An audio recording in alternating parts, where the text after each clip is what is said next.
Bonjour, merci de regarder le journal du mardi 6 août. Restez jusqu'à la fin pour entendre les faits divers. Un homme tué dans la nuit du vendredi 2 août, vraisemblablement confondu avec un animal lors d'un coup de chasse à Engen. Un homme dans la trentaine reçoit une balle, il faisait partie des chasseurs. Une enquête est ouverte pour homicide involontaire. Lors de la dernière assemblée générale de la CCAT, pour rappel, a conclu que l'auteur principal de cette insurrection n'est autre que l'État français, réaffirme que Christian Théin reste le porte-parole de la CCAT, réaffirme que la CCAT n'est pas une organisation terroriste, exige le départ du haut-commissaire et des forces de l'ordre responsables de la détérioration de la situation, acte la poursuite de la mobilisation pacifique tant que le sujet du dégel n'est pas définitivement aboli, réaffirme que le prochain congrès du FLNKS doit renforcer l'unité du peuple kanak afin d'atteindre l'objectif d'indépendance sur la base de l'accord de Kanaki formalisé par le transfert des compétences régaliennes.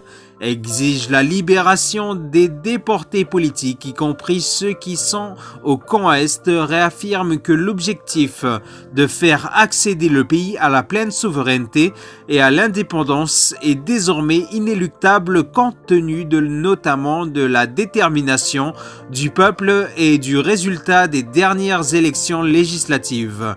Cette semaine, Emmanuel Tjibaou fait sa tournée de remerciements dans le pays. Il a annoncé ce week-end dernier, je cite, « Mon pays, avec toute ma gratitude, je vous annonce que nous ferons une tournée de remerciements et d'informations à partir de la semaine prochaine. » Donc cette semaine. Cela sera l'occasion de se voir, de discuter ensemble et de recueillir vos idées, vos aspirations pour notre pays. Fin de citation. Passage à Saint-Louis, jeudi 1er août, un autre monde. Une pesanteur, un silence quasi général, une odeur de fumée, de gaz, etc. La population est complètement isolée, 4G et réseau mobilis faible.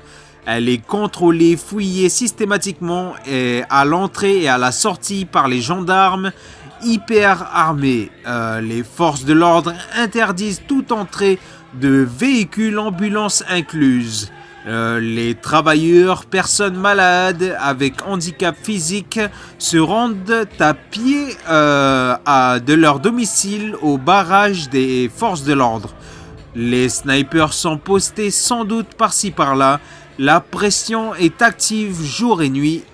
Passage de Centaure et VBRG, lâcher de lacrymo, tir incessant jour et nuit.